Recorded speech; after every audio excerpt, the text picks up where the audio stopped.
ನೀವು ಕೇಳ್ತಾ ಇರುವ ಕತೆ ಬಂಟು ಏಲಿಯನ್ಗಳ ಜಗತ್ನಲ್ಲಿ. ಭಾವಪುರ್ ಅನ್ನೋ ಊರಲ್ಲಿ ಒಂದು 14 ವರ್ಷದ ಬಾಲಕ ಇದ್ದ. ಅವನ ಹೆಸರು ಬಂಟು. ಅವನ ತಂದೆ ತಾಯಿಗೆ ಒಬ್ಬನೇ ಮಗನಾಗಿದ್ದ. ಅವನು ಓದೋ ಬರೆಯೋ ವಿಷಯದಲ್ಲಿ ತುಂಬಾನೇ ಚೆನ್ನಾಗಿದ್ದ. ಆದರೆ ಅವನಿಗೆ ತುಂಟತನ ಮತ್ತು ಹಠ ಮಾಡುವಂಥ ಕೆಟ್ಟ ಬುದ್ಧಿ ಇತ್ತು. ತಂದೆ ತಾಯಿ ಹೇಳಿದ ಮಾತು ಕೇಳೋದಿಲ್ಲ ಅಂತ ಅವನು ಪಟ್ಟು ಹಿಡಿದಾಗೆ ನಡ್ಕೊಳ್ತಾ ಇದ್ದ. ಅವರ ಪ್ರತಿ ಮಾತನ್ನ ನಿರ್ಲಕ್ಷಿಸ್ತಾ ಇದ್ದ. ಇದೇ ಕಾರಣದಿಂದಾಗಿ ಅವನ ತಂದೆ ತಾಯಿ ತುಂಬಾ ದುಃಖದಲ್ಲಿದ್ರು. ಇದಲ್ಲದೆ ಬಂಟಿನಲ್ಲಿ ಇನ್ನೊಂದು ವಿಚಿತ್ರ ಅಭ್ಯಾಸ ಏನಂತ ಹೇಳಿದ್ರೆ, ಅವನು ಏಲಿಯನ್ಗಳ ಬಗ್ಗೆ ವಿಚಿತ್ರವಾಗಿ ಆಲೋಚನೆಗಳನ್ನ ಮಾಡ್ತಾ ಇದ್ದ. ಮತ್ತು ಯಾವತ್ತೂ ಯೋಚನೆ ಮಾಡ್ತಿದ್ದ, ಅವನಿಗೊಂದು ಏಲಿಯನ್ ಸಿಕ್ಕಿ ನಂತರ ಅವರ ಜಗತ್ತಿಗೆ ಸುತ್ತಾಡ್ಲಿಕ್ಕೆ ಹೋಗ್ಬೇಕಂತ. ಅವನ ಇದೇ ಅಭ್ಯಾಸದಿಂದ ಒಂದಿನ ರಾತ್ರಿ ಬಂಟು ಏಲಿಯನ್ಗಳ ಬಗ್ಗೆ ಯೋಚನೆ ಮಾಡ್ತಾ ಮಲಗಿಬಿಡ್ತಾನೆ. ನಂತರ ಅವನಿಗೊಂದು ಕನಸು ಬೀಳುತ್ತೆ. ಅವನ ಕನಸು ಸಾಧಾರಣದಾಗಿರಲಿಲ್ಲ, ಅದು ತುಂಬಾನೇ ವಿಚಿತ್ರವಾಗಿತ್ತು. ಕನಸಿನಲ್ಲಿ ಬಂಟು ಏಲಿಯನ್ಗಳ ಜಗತ್ತಿಗೆ ತಲುಪಿಬಿಟ್ಟಿದ್ದ ಮತ್ತು ಅಲ್ಲಿ ಸುತ್ತಾಡ್ತಾ ಇದ್ದ. ತುಂಬ ವಿಚಿತ್ರವಾದ ಜಾಗ ಆಗಿತ್ತು. ನಮ್ಮ ಭೂಮಿ ಥರ ಅಂತೂ ಅದು ಕಾಣ್ತಾನೆ ಇರಲಿಲ್ಲ.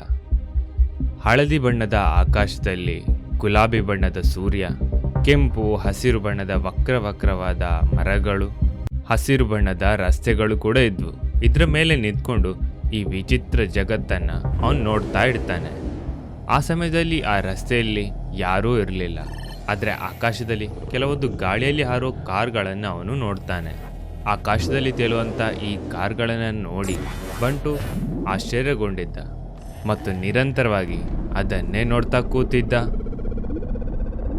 ಬಂಟುನಿಗೆ ಅನ್ನಿಸ್ತಾ ಇತ್ತು ಅವನು ಯಾವುದೋ ಮಾಯಾ ಜಗತ್ತಿಗೆ ಬಂದಿದ್ದಾನಂತ. ಯಾಕಂದರೆ ಎಲ್ಲಿ ಕಾರುಗಳು ಗಾಳಿಯಲ್ಲಿ ಹಾರುತ್ತೋ ಅದು ಮಾಯಾ ಜಗತ್ತೇ ಆಗಿರಬೇಕಲ್ಲ.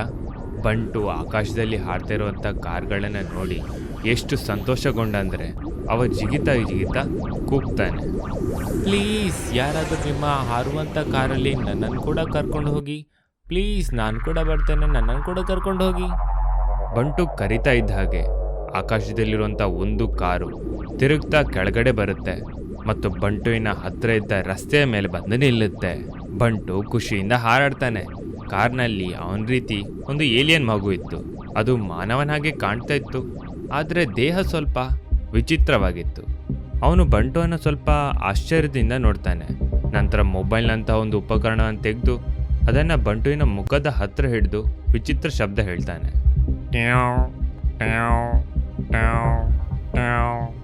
ಅವನು ಈ ವಿಚಿತ್ರ ಭಾಷೆಯಲ್ಲಿ ಶಬ್ದನ ಹೇಳಿದ ತಕ್ಷಣ ಅವನ ಮೆಷಿನ್ ಕನ್ನಡದಲ್ಲಿ ಮಾತಾಡಲಿಕ್ಕೆ ಶುರು ಮಾಡುತ್ತೆ. ಅವನ ಮೆಷಿನ್ ಹೇಳುತ್ತೆ, ಹುಡುಗನ ಹೆಸರು ಬಂಟು ಅಂತ. ಪೃಥ್ವಿಯನ್ನು ಗ್ರಹದಿಂದ ಇಲ್ಲಿಗೆ ಬಂದಿದ್ದಾನೆ. ಇವನ ಭಾಷೆ ಕನ್ನಡ. ಅದರಿಂದ ನಿಮಗೆ ಇವನ ಜೊತೆ ಕನ್ನಡದಲ್ಲಿ ಮಾತಾಡಬೇಕಾಗುತ್ತೆ. ತಗೊಳ್ಳಿ, ನಾನು ನಿಮಗೆ ಕನ್ನಡದ ಜ್ಞಾನವನ್ನು ಕೊಟ್ಬಿಡ್ತೇನೆ. ಅದೇ ಸಮಯಕ್ಕೆ ಅವನ ಮೆಷಿನ್ನಿಂದ ಒಂದು ಹೊಳಿತಾ ಇರುವಂತಹ ನಕ್ಷತ್ರ ಹೊರಬರುತ್ತೆ. ಬಂದು ಏಲಿಯನ್ನ ಹಣೆಯಲ್ಲಿ ಅಂಟ್ಕೊಳ್ಳುತ್ತೆ. ಈ ವಿಚಿತ್ರ ನಡೆದ ತಕ್ಷಣ ಏಲಿಯನ್ ಬಾಲಕ ಬಂಟುವನ್ನ ಸ್ವಾಗತ ಮಾಡ್ತಾ ಹೇಳ್ತಾನೆ, ನನ್ನ ಹೆಸರು ಟಾಮ್ಟು ಅಂತ. ಬಾ, ನನ್ನ ಕಾರ್ನಲ್ಲಿ ಕೂತ್ಕೋ. ನಾನು ನಿನ್ನನ್ನು ಈಗಲೇ ನಮ್ಮ ಜಗತ್ತಿನ ಪ್ರಯಾಣವನ್ನು ಮಾಡಿಸ್ತೇನೆ. ಅವನಿದನ್ನು ಹೇಳಿದ ತಕ್ಷಣ ಬಂಟು ಕಾರ್ನಲ್ಲಿ ಕೂತ್ಕೊಳ್ತಾನೆ ಮತ್ತು ಟಾಮ್ಟುನ ಮಿತ್ರನಾಗ್ಬಿಡ್ತಾನೆ. ಆ ನಂತರ ಕಾರ್ ಆಕಾಶದಲ್ಲಿ ಹಾರಿಬಿಡುತ್ತೆ. ಕಾರು ಆಕಾಶದಲ್ಲಿ ಹಾರಾಡ್ತಾ ಇತ್ತು ಮತ್ತು ಬಂಟು ಖುಷಿಯಿಂದ ಕುಣಿತಾ ಆಕಾಶದಿಂದ ಭೂಮಿಯ ದೃಶ್ಯಗಳನ್ನು ನೋಡ್ತಾ ಚಪ್ಪಾಳೆಯನ್ನು ಬಡಿತಾ ಇದ್ದ. ಆದರೆ ಸ್ವಲ್ಪ ಸಮಯದ ನಂತರ ಏಕಾಏಕಿಯಾಗಿ ಜೋರಾಗಿ ಕಿರಿಸ್ತಾನೆ, ಕಾಡು ಕಾಡಿನ ಕಡೆ ಕರ್ಕೊಂಡೋಗು ಟಾಂಟು, ತಕ್ಷಣ ಕಾರನ್ನ ಕೆಳಗಡೆ ಕರ್ಕೊಂಡೋಗು. ಟಾಂಟು ಕೇಳ್ತಾನೆ, ಕಾಡನ್ನ ನೋಡ್ಬೇಕಾ ನಿಂಗೆ? ಹಾ ಕಾಡ್ ನೋಡ್ಬೇಕು ನಂಗೆ, ಕಾರನ್ನ ಕೆಳಗಿಡ್ಕೊಂಡೋಗು. ಟಾಂಟು ಕಾರನ್ನ ಕೆಳಗಡೆ ತಗೊಂಡ್ ಬರ್ತಾನೆ. ತುಂಬಾ ವಿಚಿತ್ರವಾದ ಕಾಡಾಗಿತ್ತದು. ಬಂಟುಗನ್ನಿಸ್ತು ಅವನು ಸ್ವರ್ಗಕ್ಕೆ ಬಂದಿದ್ದಾನಂತ. ಅವನು ಕಾಡನ್ನ ನೋಡ್ಲಿಕ್ಕೋಸ್ಕರ ತಕ್ಷಣ ಕಾರಿಂದ ಕೆಳಗಿಳಿತಾನೆ. ಇಳಿದು 4 ಸುತ್ತ ಇರುವಂತಹ ಹಚ್ಚ ಹಸುರಾದ ಮರಗಿಡಗಳನ್ನ ನೋಡ್ಲಿಕ್ಕೆ ಶುರು ಮಾಡ್ತಾನೆ. ಟಾಂಟು ಕೂಡ ಕಾರಿಂದ ಕೆಳಗಿಳಿತಾನೆ. ಕೆಳಗಿಳಿದು ಬಂಟುವನ್ನ ನೋಡ್ಲಿಕ್ಕೆ ಶುರು ಮಾಡ್ತಾನೆ. ಆಗ ಬಂಟುವಿನ ಕಣ್ಣು ಒಂದು ವಸ್ತುವಿನ ಮೇಲೆ ಬೀಳುತ್ತೆ. ಅದನ್ನ ನೋಡಿ ಬಂಟು ಆಶ್ಚರ್ಯಗೊಳ್ತಾನೆ. ಅಲ್ಲಿ ಒಂದು ಮರದ ಬುಡದಲ್ಲಿ ಇರುವೆಗಳ ಗಾತ್ರದ ಸಣ್ಣ ಆನೆಗಳು ಓಡಾಡ್ತಿರ್ತವೆ. ಅವನ್ ನೋಡ್ತಿದ್ದಾಗೆ ಬಂಟು ಆಶ್ಚರ್ಯದಿಂದ ಹೇಳ್ತಾನೆ, ಅರೆ ಇದು ಇರುವೆ ಅಂತ ಸಣ್ಣ ಸಣ್ಣ ಆನೆಗಳು ನೋಡು, ಮರಕ್ಕೂ ಹತ್ತಾ ಇದೆ. ಇವು ಆನೆಗಳಲ್ಲ ತಮ್ಮ, ಇದು ಇರುವೆಗಳೇ. ಅಲ್ಲಿ ನೋಡು, ಆನೆಗಳು ಅಲ್ಲಿದೆ. ಇದನ್ ಹೇಳಿ ಟಾಂಟು ಅವನಿಗೆ ಆನೆ ಗಾತ್ರದ ಇರುವೆಯನ್ನ ತೋರಿಸ್ತಾನೆ. ಇರುವೆಯನ್ನ ಆನೆಯಷ್ಟು ದೊಡ್ಡ ಗಾತ್ರದಲ್ಲಿ ನೋಡಿ ಮತ್ತು ಆನೆಯನ್ನ ಇರುವೆಯಷ್ಟು ಸಣ್ಣ ಗಾತ್ರದಲ್ಲಿ ನೋಡಿ ಬಂಟುವಿಗಂತೂ ಆಶ್ಚರ್ಯನೇ ಆಗಿಬಿಟ್ಟಿತ್ತು. ಅವನು ಹೇಳ್ತಾನೆ, ನಿಮ್ಮ ಗ್ರಹದಲ್ಲಿ ಎಲ್ಲ ಉಲ್ಟಾನೇ ಇದೆ ಟೊಂಟಣ್ಣ. ನಮ್ಮ ಗ್ರಹದಲ್ಲಿ ಇರುವೆ ಚಿಕ್ಕದಾಗಿರ್ತದೆ ಮತ್ತು ಆನೆ ದೊಡ್ಡದಾಗಿರುತ್ತೆ, ಆದರೆ ನಿಮ್ಮಲ್ಲಿ ಆನೆ ಚಿಕ್ಕದಾಗಿದೆ ಮತ್ತು ಇರುವೆ ದೊಡ್ಡದಾಗಿದೆ. ಇದು ಉಲ್ಟಾ ತಾನೇ? ಟಾಂಟು ಬಂಟುಗೆ ಅರ್ಥ ಮಾಡಿಸ್ತಾ ಹೇಳ್ತಾನೆ, ನೋಡು ಗೆಳೆಯ, ಇದರಲ್ಲಿ ಉಲ್ಟಾ ಅಂತ ಏನೂ ಇಲ್ಲ. ನೀನು ಯಾವ ವಾತಾವರಣದಲ್ಲಿ ಇರ್ತೀಯೋ ಅಲ್ಲಿ ನೀನು ಏನನ್ನ ನೋಡಿದ್ಯೋ ನೀನು ಕೇವಲ ಅದನ್ನು ಮಾತ್ರ ನೋಡುವಂತಹ ಅಭ್ಯಾಸ ಆಗಿಬಿಟ್ಟಿದೆ. ಅದರಿಂದಾಗಿ ಇಲ್ಲಿ ನಿಮಗೆ ಎಲ್ಲವೂ ಉಲ್ಟಾನೇ ಕಾಣ್ತಾ ಇದೆ. ಬಂಟುಗೆ ಟಾಮ್ಟುನ ಮಾತು ನಿಜ ಅನಿಸ್ತು ಮತ್ತೆ ಹೇಳ್ತಾನೆ, ನನ್ಗನ್ಸುತ್ತೆ ನೀನು ಸರಿಯಾಗಿ ಹೇಳ್ತಿದ್ಯಾ ಅಂತ. ಪ್ರತಿಯೊಂದು ಗ್ರಹದ್ದು ಅದರದ್ದೇ ಆದ ವಾತಾವರಣ ಮತ್ತು ಜೀವರಾಶಿ ಇರುತ್ತೆ.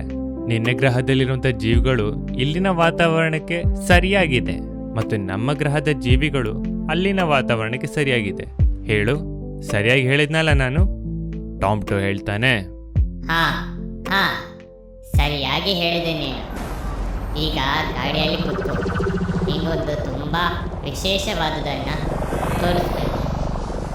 ಬಂಟು ಟಾಮ್ಟು ಹೇಳ್ತಿದ್ದಾಗೆ ಕಾರ್ನಲ್ಲಿ ಹೋಗಿ ಕೂತ್ಬಿಡ್ತಾನೆ ಮತ್ತು ಟಾಮ್ಟು ಇನ್ನೊಂದ್ಸಲ ಕಾರನ್ನು ಆಕಾಶದಲ್ಲಿ ಹಾರಿಸ್ತಾನೆ. ಈ ಸಲ ಕಾರ್ ಎಷ್ಟು ಮೇಲೆ ಹಾರ್ತಂದ್ರೆ ಅದು ಮೋಡಗಳ ಜಗತ್ತಿಗೆ ಹೋಗಿಬಿಡ್ತು. ಈ ಮೋಡಗಳು ಕೂಡ ನಮ್ಮ ಪೃಥ್ವಿಯ ಮೋಡಗಳ ಥರ ಇರಲಿಲ್ಲ. ಬಣ್ಣ ಬಣ್ಣದ ಮೋಡಗಳಿದ್ವು. ಆಕಾರದಲ್ಲಿ ಮನುಷ್ಯರ ರೀತಿ ಕಾಣ್ತಾ ಇದ್ವು ಮತ್ತು ಸಜೀವ ಪ್ರಾಣಿಗಳ ಥರ ಓಡಾಡ್ತಿದ್ವು ಮತ್ತು ಒಬ್ರಿಗೊಬ್ಬರು ಮಾತನಾಡ್ತಾ ಆಡ್ತಾ ಇರುವುದನ್ನು ಕಾಣ್ತಾನೆ. ಇದನ್ನು ನೋಡಿ ಬಂಟು ತನ್ನ ಬಾಯಿಂದ ಬೆರಳು ಕಚ್ಚಿಬಿಡ್ತಾನೆ. ಬಾಯಿಂದ ಒಂದೇ ಶಬ್ದ ಬಂತು, ಒಂದು ವೇಳೆ ನಮ್ಮ ಪೃಥ್ವಿಯಲ್ಲಿ ಕೂಡ ಇಂಥ ದೃಶ್ಯ ನೋಡಲಿಕ್ಕೆ ಸಿಗ್ತಾ ಇದ್ರೆ ಅಂತ. ಟಾಂಟು ಇವುಗಳನ್ನು ತಪ್ಪಿಸ್ಕೊಂಡು ಕಾರನ್ನು ಓಡಿಸ್ತಾ ಇದ್ದ ಮತ್ತು ಬಂಟು ಮೋಡಗಳ ಈ ಮಾಯಾ ಜಗತ್ತನ್ನು ಅವನಿಗೆ ಎಷ್ಟು ನೋಡಿದ್ರು ಕಣ್ಣು ತುಂಬ್ತಾನೆ ಇರಲಿಲ್ಲ. ಕೆಲವೇ ಹೊತ್ತಲ್ಲಿ ಟಾಂಟುನ ಕಾರ್ ಮೋಡಗಳ ನಡುವೆ ಅಡಗಿರುವಂತಹ ಒಂದು ಸಮೂಹಕ್ಕೆ ಹೋಗ್ತದೆ. ಆ ಪ್ರದೇಶದ ಎಲ್ಲ ಮನೆಗಳು ಗಾಳಿಯಲ್ಲಿ ತೇಲ್ತಾ ಇರುತ್ತೆ.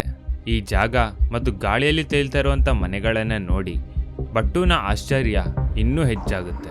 ಆದರೆ ಇದನ್ನು ನೋಡಿ ಅವನಿಗೆ ಎಷ್ಟು ಆನಂದ ಆಗ್ತಿತ್ತು ಅಂತ ಹೇಳಿದರೆ ಅದನ್ನು ಅವನಿಗೂ ವರ್ಣನೆ ಮಾಡಲಿಕ್ಕೆ ಸಾಧ್ಯ ಆಗ್ತಿರಲಿಲ್ಲ. ಸ್ವಲ್ಪ ಹೊತ್ತಿನ ನಂತರ ಟಾಮ್ಟುನ ಕಾರ್ ಒಂದು ಮನೆಯ ಅಂಗಳದಲ್ಲಿ ಬಂದು ನಿಂತು ಬಿಡುತ್ತೆ. ಟಾಮ್ಟು ಬಂಟುನ ಜೊತೆ ಕಾರ್ನಿಂದ ಇಳಿದು ಆ ಮನೆಯ ಒಳಗಡೆ ಬರ್ತಾನೆ ಮತ್ತು ತನ್ನದೇ ವಯಸ್ಸಿನ ಒಬ್ಬ ಬಾಲಕನನ್ನ ಭೇಟಿ ಮಾಡಿಸ ಬಂಟು ಹತ್ರ ಹೇಳ್ತಾನೆ, ನೋಡು ಬಂಟು, ಇವನ ಹೆಸರು ಚಾಂಚು ಅಂತ. ಇವನು ನಮ್ಮ ಹೊಸ ಗೆಳೆಯ.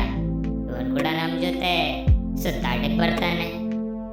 ಆದರೆ ಚಾಂಚು ಅವ್ರ ಜೊತೆ ಹೋಗ್ಲಿಕ್ಕೆ ನಿರಾಕರಿಸ್ತಾನೆ.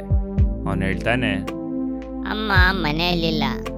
ಅಮ್ಮ ಆಜ್ಞೆ ನೀಡಿದ್ದಾಳೆ, ಅವಳು ಮನೆಗೆ ಬರೋ ತನಕ ನಾನು ಈ ರೋಬೋಟ್ನ ಜೊತೆ ಆಟವಾಡಬೇಕಂತೆ.